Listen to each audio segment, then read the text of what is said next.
Les, call the roll, please. Debates. Here. Evans. Here. Kasserag. Here. Mead. Rittenhouse. Here. Slivka. Here. Stocking. Here. We have a quorum. All right, thank you. Item number 3, approval of the agenda. We're going to drop item C, which is the Fabian Crossing Overweiss Outlot. The applicant is requesting amendment from the Fabian Crossing Plan Unit Development Ordinance 1993-45, 2017-10, and 2018-16, and a resolution 2018-01 to modify the list of permitted uses, sign regulations, parking requirements, and previously approved site plan, all related to the proposed development of a sit-down drive-through restaurant on a new outlot on Lot 1. And a plan unit development plan approval for new lot on Lot 1. It's at 2100 South Randall Road. It's Oberweis Dairy. We're going to continue that public hearing into the October 29th meeting. So if anybody's here for that, that's actually being moved to the October 29th meeting. Yeah. Excuse me, just for a point of clarification too, that will be renoticed for that Will be October renoticed 29th. We will send out a revised mailing and republish that in the paper as well. So with that change, do I have a motion? So moved. Second. Moved and seconded. All in favor? Aye. Opposed? Okay. Next item on the agenda is approval of the minutes of September 26, 2019. Move to approve. Second. Moved and seconded. All in favor? Aye. Opposed? Okay. So to get to the public hearing items, item A is our first item. It's a continuation from the September 26th, 2019 public hearing we had on this item. It's the Kuhn Building Addition and Zoning Lot Division. The applicant is requesting 2 variations. A variation from section 11-5C-4B setback requirements in an R1 low-density single-family residential district to allow a 9.2-foot side yard setback instead of the required 12-foot side yard setback. And the second item is a variation of section 11-5C-4F, maximum floor area in an R1 low-density single-family residential district to increase the allowable floor area by 20%, 905 square feet, for the purpose of adding onto an existing home. The location is 516 Peck Road, and the applicant is Steve Kuhn. Steve? Good evening. Evening. Well, I've gone back. I slept on it, and I worked with David and Eric on what we think and I think is the best compromise based on the input. And I appreciate the input you guys gave, and I took it to heart and came back with what I think is a fair, and I think hopefully you'll find the same logical compromise. First of all, I am withdrawing the the request for variation on the side setback, and then I am revising the floor area variation request from what was originally presented. What I've done is proposing to move the property line from lot 15 over an additional 8 feet, taking that landmass from lot 14. That reduces lot 14 to just over 16,000 square feet, and it increases lot 15 to 19,878. And one thing that was discovered through this process and working with David and Eric was the reason why we came to that, or I came to that, and I think they were in agreement. It was necessary to keep it under 20,000 square feet on lot 15 because of the lot coverage ordinance. And if I increased it 20,000 feet or above, my lot coverage would be impacted by 10%, kind of creating a whole nother set of issues. So I'm comfortable with with just under the 20,000, it still keeps my lot coverage as it was at the 40%, plus you get a 5% bonus for a side load garage.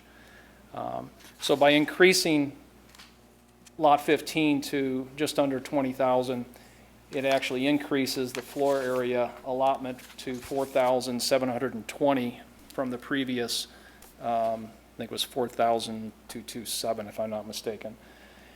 So the bottom line on this, by moving the lot line over, I don't need the side setback request, and it increases the area for lot 15, which increases the maximum floor area.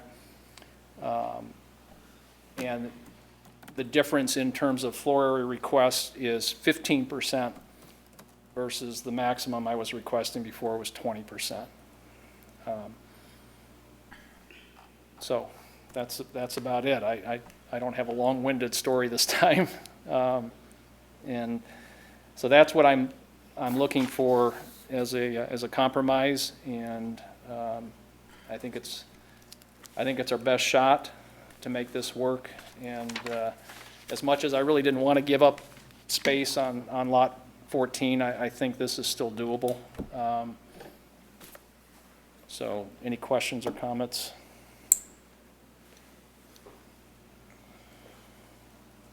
Still have a buyer for lot 14? I haven't told them exactly, because I don't want to, yes, I still have an interested party that called me right after the last meeting, and I said I'm still working on it. And I didn't want to expose this until, I got some sort of nod that this is what I needed to do to make it work. I'm hoping that this doesn't impact that buyer. I'm thinking it won't, but you don't know until you really present it. But I wanted to get approval before I laid that out. Yes, I'm curious too, if you talked to Mr. Marshall about architecturally, if there were things that you were able to do to reduce the floor plan size. I didn't go back to him specifically with that because, again, every time, it costs me money every time I go back and have that kind of discussion. I met with David and Eric, and, we had a lengthy discussion about this, and it was, to me, it was pushing towards basically taking land mass from lot 14. The three-car garage, as I mentioned last time, I don't want to go without a three-car garage. The transition space between the garage and the house is really necessary, and it's not big. It's only 10 feet wide, which encompasses a walkway to the back door and stairs going down. It's not pushed out terribly far from the house, but because of the roof lines. I don't know if anybody drove by the house to try to get a feel of what I was talking about, but you just can't put a garage roof line against that house because of how the house roof lines are.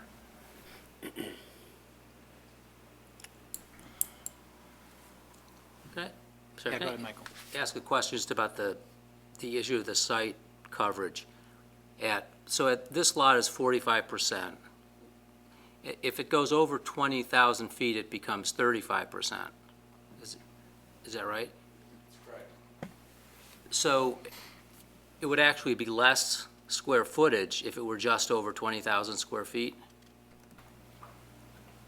The allowable lot coverage, right, if it was just over the 20,000? It would yes. actually be less than it is currently. Probably, right. So the solution that kept getting the lot bigger to reduce the percentage would actually potentially create another variance issue. Correct. Thanks. Want to follow up? Yes, go ahead, ma'am. So that, it's weird. You have kind of like this tipping point where all of a sudden you jump into a different category, and it doesn't seem like the formula is working right when that sort of thing happens, so that someone that is close to the borderline there could end up at a disadvantage by having a slightly larger lot. Is that something that we need to look at, or do you feel like it does work? I don't know that, I mean, been here over 10 years now. I don't know that we've had this situation come up where we're so borderline before.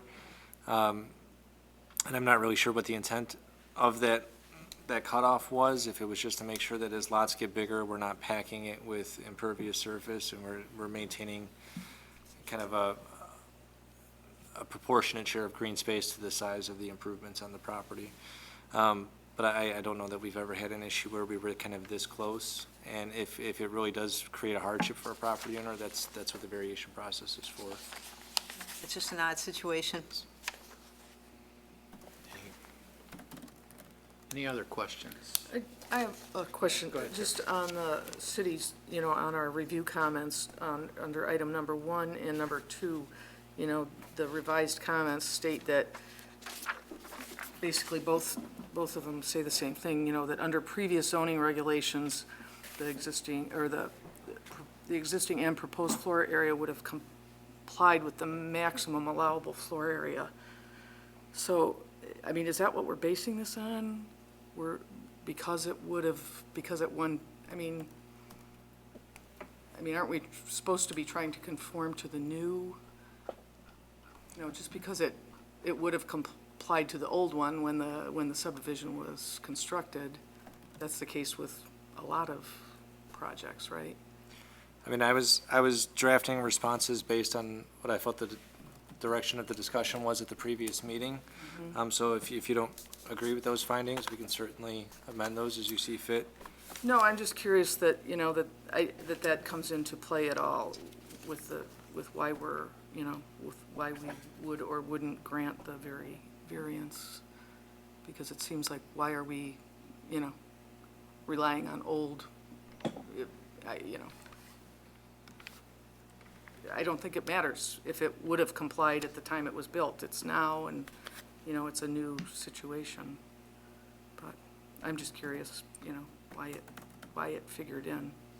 I guess, I mean, from the discussion at the previous meeting and our discussions with the applicant, under the previous zoning regulations, at the time that the plat of subdivision was approved, there were 2 lots, and each lot would be able to have a certain floor area. Right.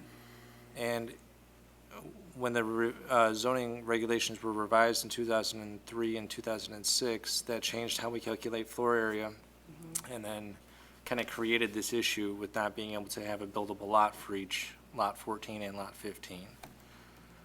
So I guess the hardship there is that under, if this was a blank slate, there wouldn't be a hardship. But since we have a pre-existing structure that was built under the prior regulations, that was kind of rationale.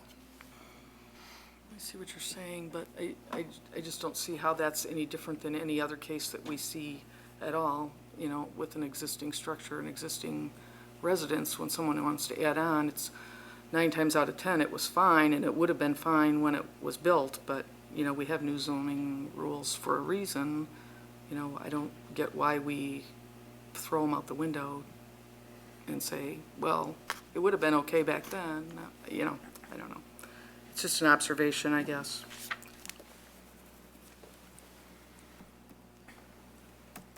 Anything else, Terry? No, that's all. Okay. Anyone else comment? Well, for me, it's hard to do it on basis of not making criteria on item 4, in terms of not meaning, trying to do the minimum amount. But given the situation where if we did ask you to do more on 14, it pushes you over on 15. So this is a really, this is a really unique situation. So, given that, I'm, if we asked you to do a 13,000-foot lot, it doesn't help you at the end of the day. And it would also put kind of a question on how buildable 14 would be at some level. That's neither here nor here for us. I mean, it meets the requirements of the ordinance, but it doesn't do anything at the end of the day, because you're still gonna have to grant you a significant variation at one side of the ordinance, or through the exceeding, minimum, since you've got it over 20,000 square foot lot. So for that, In my mind, it makes it a hardship. Anybody else? Yes, Michael? Yeah, yeah, I kind of see it the same way. I mean, I do think that three-car garage is important and makes sense. And I think, you've got some competing issues here, and so I think it's a reasonable compromise, given the constraints that we have. Anyone else? No, I would agree. I think a good faith effort has been made here to get closer to what the current ordinance asks for. And whether it could be a little closer or not, I'm not sure, but I don't think it could be significantly changed without creating a hardship on your part. So Yeah. I think this is reasonable, and I'm glad you took another look at it. Yeah, we got rid of the side yard setbacks, so that's good. Yeah. Anybody else? Do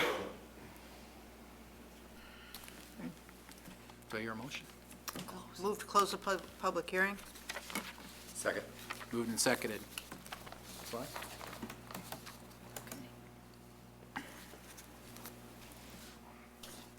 Sheet of paper here. Debates. To close the public hearing. Yes. Evans, Aye.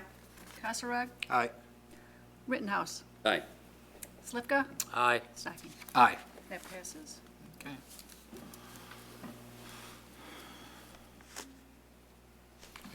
Can I ask, Yes.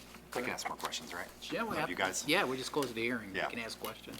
So we're talking about hardship, so we're really talking about the second duration standard, is that right? When we talk about hardship here, when people have mentioned hardship, is that right?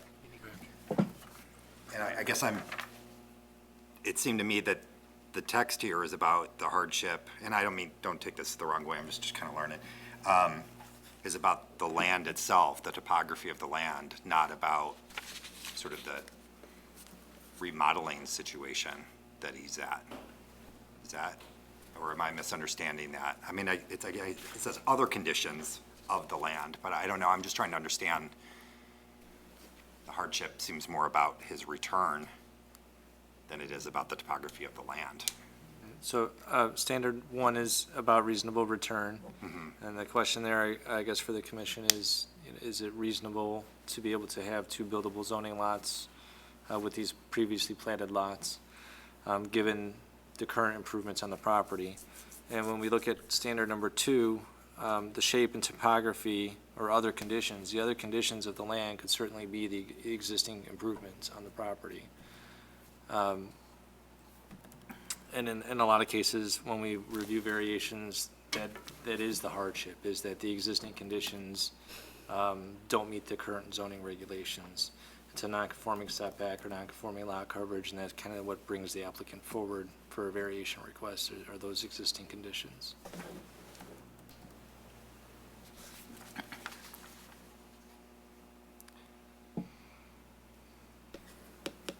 Okay. Does that answer the question? Yeah, it does. Thank you.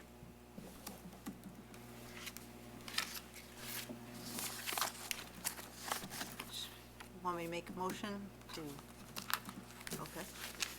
Mr. Chairman, move to grant the requested variation from section 11-5C-4F, maximum floor area in the R1 low-density, single-family residential district, to increase the allowable floor area by 15%, 712 square feet, for the purpose of adding on to the existing home, including the findings of fact. The findings of fact, and then we also recommended two conditions of approval, basically restricting it to that 15%, but also stipulating that a minimum of 1,472 square feet from lot 14 be allotted to lot 15.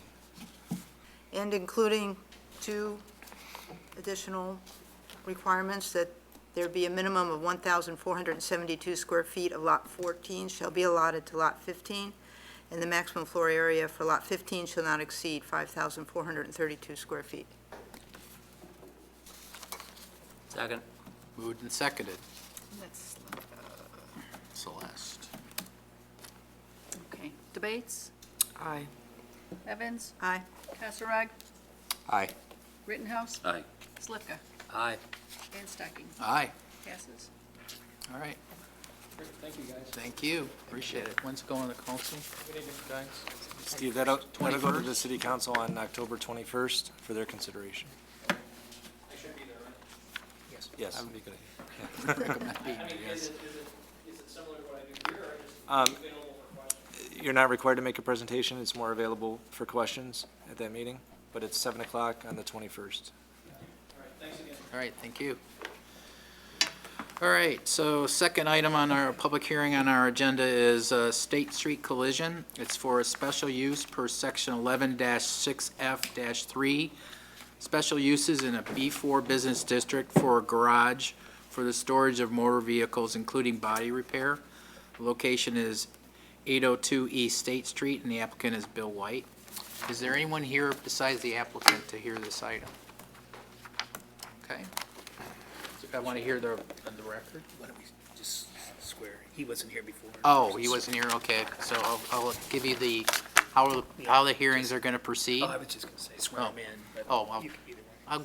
I'll just read the procedure, so just so you're aware, since you weren't here first.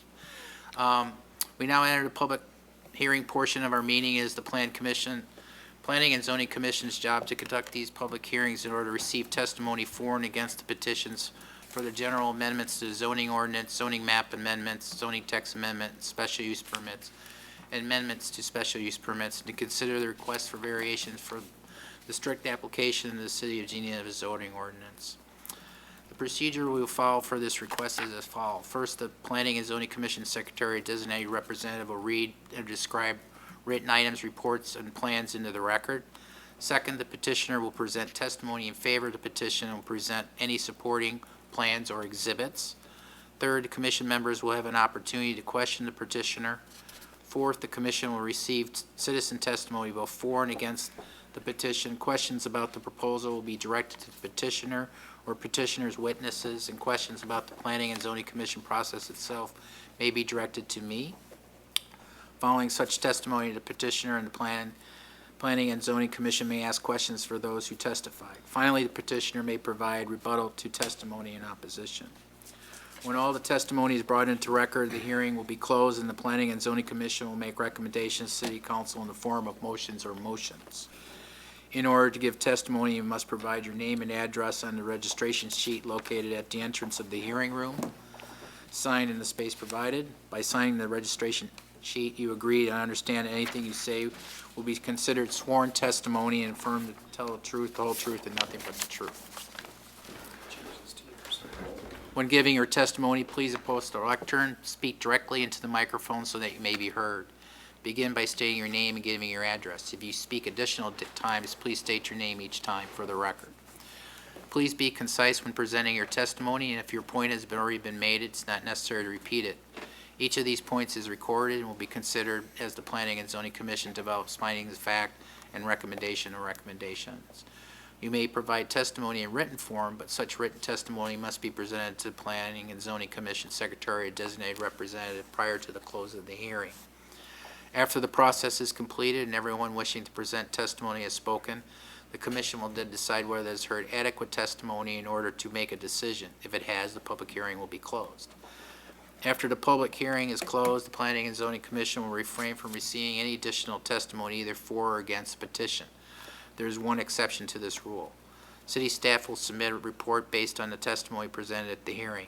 This report will consider comments or concerns from all city departments, such as the Fire Department, Public Works Department, and Engineering Department.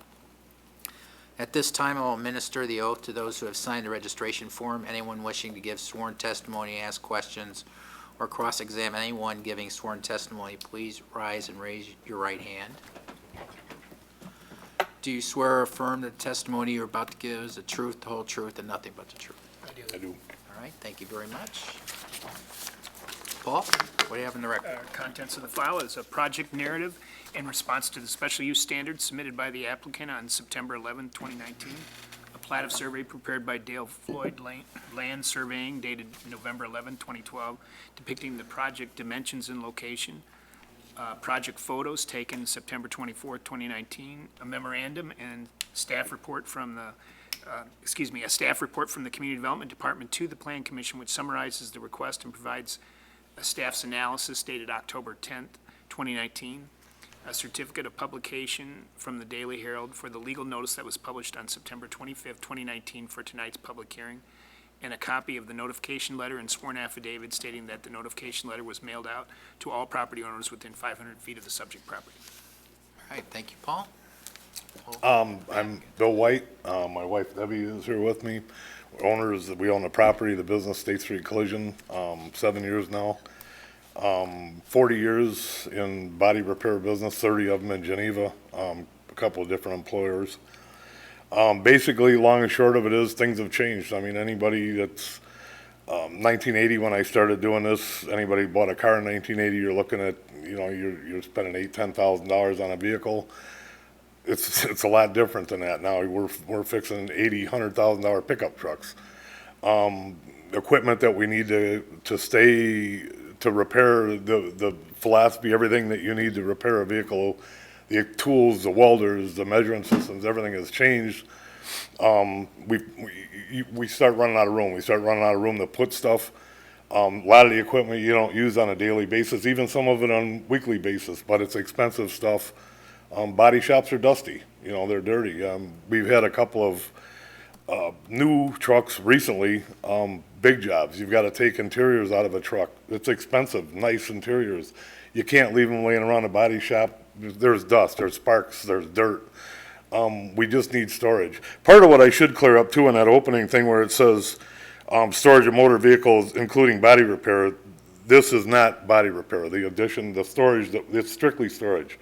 There won't be any work done in it. There's no electricity in it. There's no plumbing in it.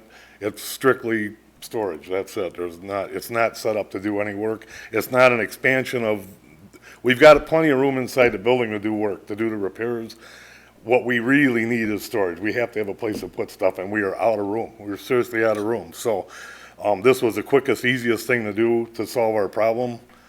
And that's pretty much where we're at. But it's not, that part of it I really want to clear up because it's not set up. There's going to be no repairs done in it. There's not even, no plans for electricity, no plumbing, none of that. So, that's kind of where we're at. Okay, any questions?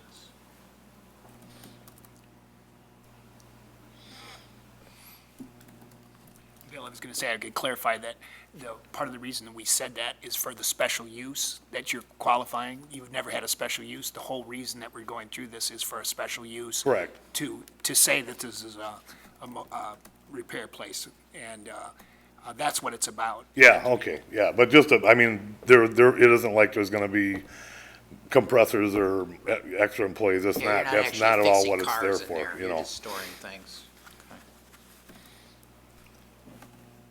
So I was just wondering, Yes, sir. he obviously got a permit to run the business when he opened 8 years ago, I would think, right? We applied for the permit as we did this. I didn't really realize this was going to be. Come up then. He didn't apply for a permit. He built it, and then he was going to do a permit. Oh, I thought the special use was the business itself. With the change of occupancy, the use has been non-conforming really since at least 1995 with that zoning ordinance. When we do a change of occupancy, a non-conforming use can continue indefinitely without having to go through the special use process, but you can't expand the use without first obtaining the special use and bringing it into compliance. So this storage addition is what triggered the need for the special use. Got it. Finally, after 60-some years of it being an auto body shop. Got it. Yes, John? I'm just curious, how did you come about realizing that this wasn't conforming? Because each zoning district has a list of permitted and special uses. But what triggered it? Well, we found that the work had been done without a permit. We saw the storage shed had gone on without a permit, so our code enforcement officer notified Mr. White that he needed to obtain the permit. And then we do a zoning compliance check with every permit, and it's kind of. So it's someone driving by and seeing a blue shed there, blue roof shed, and There says, Friday, right, yeah. what's that? It wasn't there the previous week, right? Gotcha. Okay. So this is just making him official, like there, now he's gonna get a compliant permit, and be able to be in compliance. Had with I it. known it was gonna be the steps, I wouldn't have done it. I would have done it step one instead of doing it the other way. I didn't know about the non-conforming use issue. In my head, it was a body shop, 1958. Yeah, it's been It there was built, forever. it's been there for 60 years. Yeah. I think over the time, maybe when it was Black's Auto Rebuilders, I'm sure that's when it happened, because I started working for him in 1980 there at that building. Maybe there was something he didn't understand, and he didn't try to protest the zoning change. When it happened, we'll just let it slide. I mean, he was kind of that way, and I didn't know. I mean, I would have never thought that it had been changed. I had no reason to think that, so, I just have a question. Yes, Tom. You have no access from inside your building, right? no, You have to access it from outside? right. Yeah, it's not attached at all. Gotcha. Thanks. Any other questions? All right, thank you. Okay. Appreciate it. Move to close the public hearing. Second. Moved and seconded. Celeste? Debates. Aye. Evans, Aye. Kasserag, Aye. Rittenhouse, Aye. Slivka, Aye. Stocking. Aye. Passes.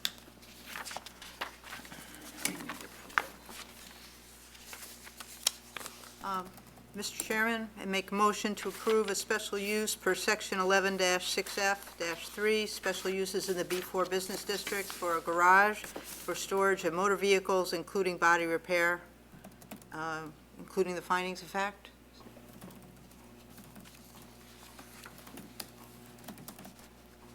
Second. Moved and seconded. Celeste? All right, debates. Aye. Evans, Aye. Kasserag, Aye. Rittenhouse, Aye. Slivka, Aye. Stocking. Aye. Passes. All right, thank you. Paul? This will go to the 21st of October, too. And so you, just like the previous applicant, you should be there to answer questions, if there's any questions. 21st? Yeah, October 21st, Monday night. right here. Yes, same room, City 7, Council. same time, 7 o'clock. All right, thanks, everybody. All right, thank Appreciate you. it. Appreciate it. Thank you. All right, what else we have coming up? Well, it does not look like we're going to have a meeting on the 24th of October. But then we're planning to do the special meeting on Tuesday, October 29th. Okay. And so I think everybody here, no, I'm out. John's the only one. That's the only one. I think we have 6 for that meeting. Okay. And then, let's see, and then I had sent you guys that Greenhouse Point open house too this weekend on Saturday and Sunday, if you guys are interested. So attending that, they'd said invite, more people if they want. So, anyway, and then David may have And we've got, we talked about it at the last meeting, a few items coming up. We'll have recreational cannabis zoning amendments for consideration. We don't have a date locked down for that yet. Probably not until December at this point. We have affordable housing incentives drafted for consideration. Right now, we're targeting the November 14th meeting for that discussion. I guess it's possible we can maybe do the recreational cannabis in the same night if the commission's up to it, but if not, we can I think keep affordable those housing separate. would be enough. That's not a good idea. Don't want to pile on there, David. Right. So those are kind of the two main projects we have coming up. Yeah, I don't think there's anything else definitely on the schedule. no, we have some things out, but nothing's come in yet. Okay. I just have a question, clarification. So in both cases, they still have to attend a city council meeting? Correct. So I know that we're kind of just an advisory to the city council, But what happens if someone on the city council says, I don't like this idea of Kuhn getting a variance? So, I mean, the city council has the same standards that they need to be considering when they're looking at the request. So they would need to express why they feel it's not meeting one of those 4 standards, and then make their motion to deny the request. And if it's denied at the city council, that's essentially the end of it. Would we see it again? If he came back with a revised application of something different, yeah, We would have to see he it. could bring it back. So is that, was that because of the combination of the two, of the zoning and the planning, or did items from the planning commission always go to this council before? From the Plan Commission was always a recommending body, and it's Okay. set up that way in state statute. The Zoning Board of Appeals through the state, you have the ability to either make it quasi judicial or to be a recommending body. And we felt for the administration of the commission, it would be easiest to just have one procedure that we follow instead of Okay. kind of operating under both circumstances. And if that's not the case, if we find out that that's not working well, we can we take another look at that after going through it for some time. I think for a single-family variation, it seems rather straightforward. Maybe it could be quasi-judicial, but we also have other requests that might be a commercial request for a special use that also has a variation request attached to it. And in that case, the whole project maybe hinges on the variation. It's nice to have that whole package go forward to the city council for consideration. Does everything come through this commission, or is there anything that could get bypassed to go straight to city council? In terms of like a variation or, Well, I understand the variation probably would have to come through us, but just like, I guess, other planning issues or, Well, no, that didn't work either. you have a no. little more administrative latitude under the zoning revisions we just did. Yeah, we have, In terms of interpretation. yeah, like use interpretations, we now have some ability to not have to go through the whole public hearing process on those. We tried to streamline some other things with site plan review, but the council still wanted to have that come through Planning and Zoning Commission and then ultimately their approval. is it the spirit to kind of use us as a buffer to kind of weed out a lot of the things that the city council has to deal with? Is that? I think the council looks at it as this is the public hearing side. This is Gotcha. where we get the public, we notice it and the public Gotcha. input is here. Okay. And then bringing that to the council, they get to hear what the Yeah. public says and then they make Yeah, their we Makes air sense. out all the issues. So we air Yeah. out all the issues, Yeah. we bring forward everything, and then we try to come up with a resolution that best fits what we think is to go forward, Gotcha. and that's what's Okay. submitted. So in general, usually they're pretty good. Only a handful of times I can think where they've overturned something that we've recommended. Yeah. If it goes in unanimous, it's hard. They have to, plan commission's unanimous, it's hard. Yeah, for sure. The only ones that I've seen kind of maybe go the other way have been those that were maybe 5-4 on the Plan Commission or, Yeah, where it wasn't. Yeah. I had never really been upset with that process. It always seems to be, they seem to be good on that. Obviously, they have their own opinions and stuff. Got it. Thanks. But just out of curiosity to follow up on this, city council does have another public hearing, like for legal cannabis, we'll have our public hearing, right? And then we'll all do that, and then city council will hear our recommendations, but they'll also have another public hearing, won't they? They'll have a public meeting. So Public meeting. the difference between the two is a public hearing, everybody who signs up has a right to be heard, cross-examined. It's really the official record of the case that should go into your fact-finding, and it's really, should be the official record that the city council's considering. So when the case gets to the city council, that's the public record that they should be evaluating and making their determination on. There's always an opportunity for public comments at a public meeting, like a city council meeting, and if it's a contentious issue, people usually take advantage of that, so. But the mayor's pretty good about not letting it become a public hearing where we're cross-examining, all the comments are directed to the chair, and usually shorter presentations. Yeah, they're making their concerns known to council. Yeah.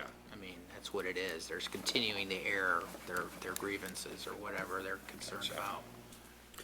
So, Like, yeah, Go ahead. no, go ahead, well, Terry. the cannabis issue, I mean, what we'll be looking at, we'll be presented with, like, we're dealing with the siting of these proposed businesses. Is that what our function would be? Not whether or not the city is going to allow it? Right, well, what the commission will be charged with is if we're going to make a recommendation to allow it, in what zoning districts would they be appropriate and under what conditions? Okay. So are there certain parking requirements we feel are necessary? Are there certain buffer distances from other uses that we feel are necessary? Those types of things. And then Paul and I will be working over the next few weeks to try to kind of map out, on the city zoning map, zones that they may be appropriate in, and then how many might be possible within that zone based on the state's buffer distances that they've already established, to kind of give an idea of what it might look like. Seems like it's a pretty blank slate right now. The council really hasn't said too much on that, and I think they're looking, staff and the plan commission, I think, is their direction to try to come up with the reasonable solutions.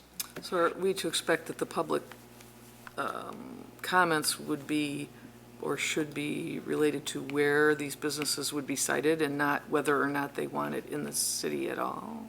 Or are the comments It can could be come- whatever? They can, it's a public hearing. They can come in. I mean, there could be people in here who just say, we just don't believe that's a use that we want in town, and that's Town, it, period. Okay. And then there may be other people that are concerned about what some of the location rules are and want us to change some of those. It just varies. It's a public hearing. They can say whatever they want. I think one of the things that I think gets overlooked is the fact that this legislation, it's not that easy to get these licenses. That, it's not like everybody Yeah. can open one on every corner and everything. There's so many allotted for counties and throughout the state. And so for somebody just, for everybody in the public to think it's gonna come in every block, that's not very likely. Yeah, there's a regulatory Right. mechanism in the state Right. to do this. So they have to meet all those requirements, and then they come to us. So like, they have to have certain things in line with the state, and then if they get all that, which is gonna be hard, and then they have to meet the local regulations. Yes, ma'am. No, I'm sorry. no, I'm done, I'm sorry. So our task is to figure out where these things would be. So at the end of our meeting, we will be designating locations. And then if the city decides to allow them, then fine, they follow those recommendations, assuming the council agrees with them. But if the city decides not to go forward, this is still on the books.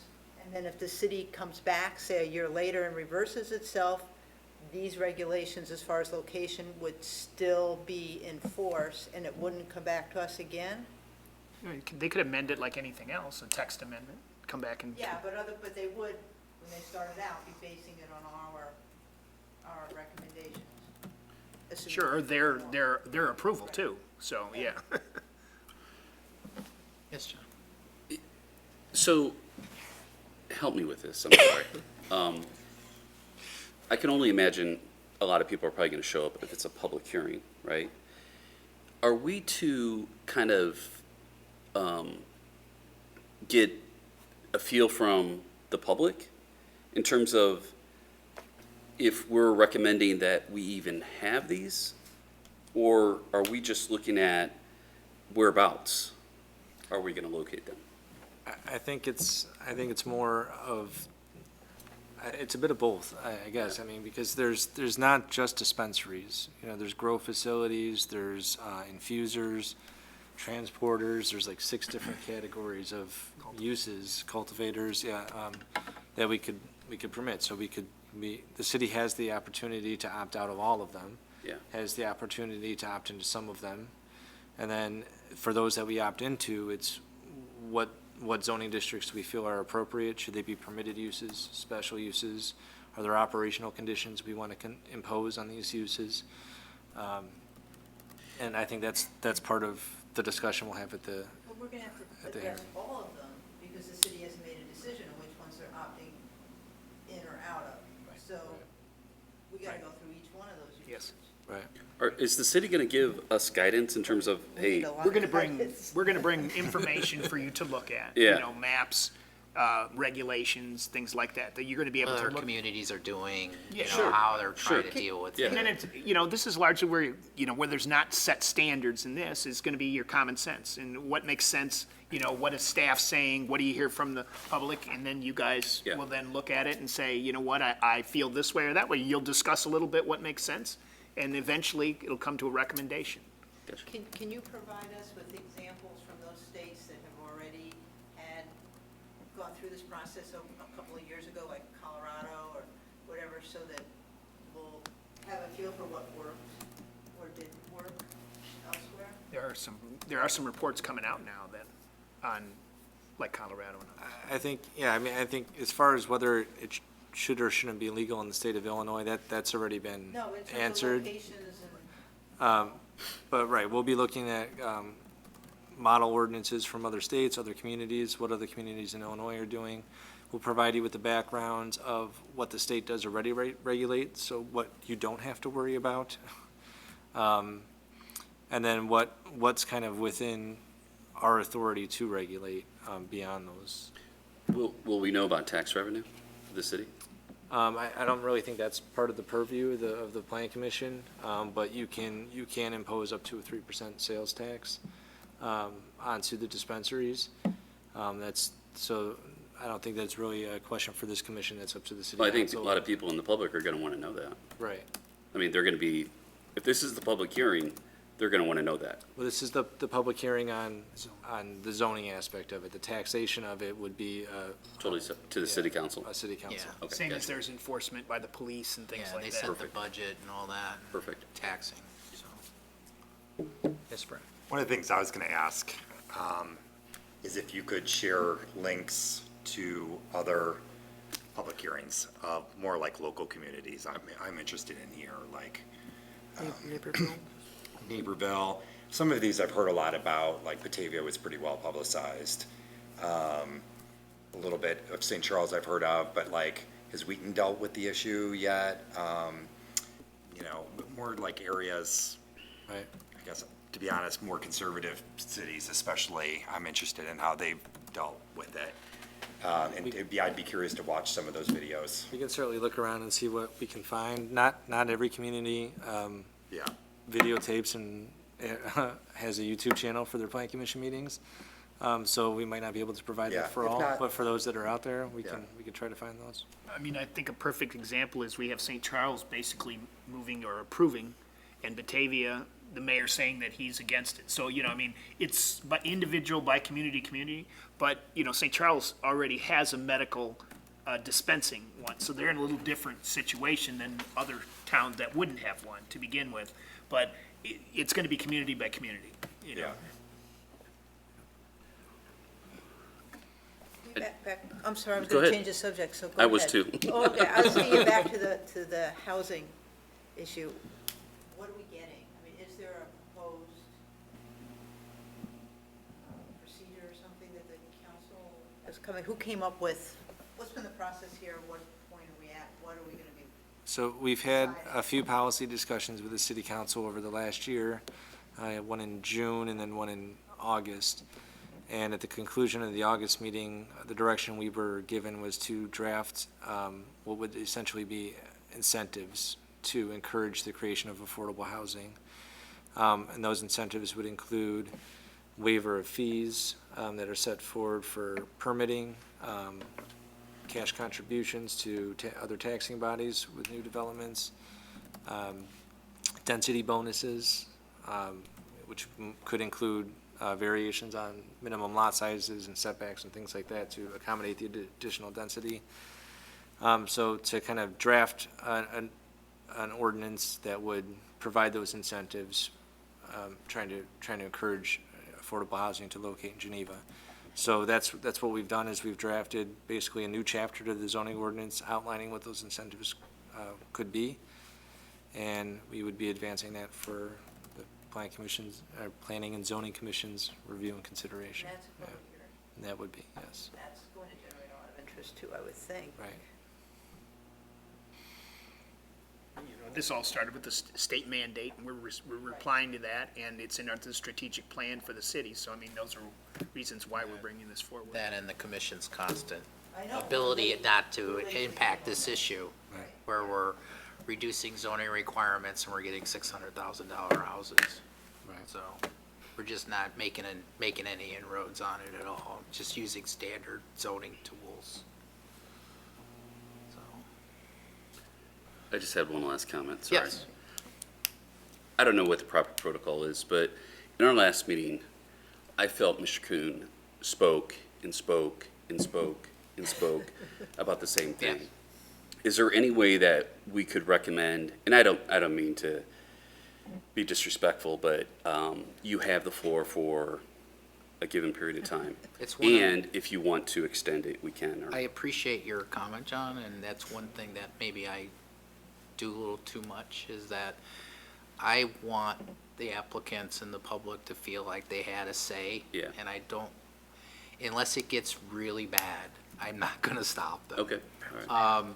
You know, if it's become, he was getting very close. He was getting into his third repetition. Yeah, So, I mean, I feel like it's really important that these people, I mean, he has a major stake. I mean, this is, Sure. he has a, and I want people to feel like they've been heard. I Yeah. don't want to feel like the commission is sitting there, like, trying to be on the clock. But, yeah, I agree with you. I think it was very close, and Okay. I was getting frustrated. But in general, I tend to err the other way, so, just so you know. that's fair.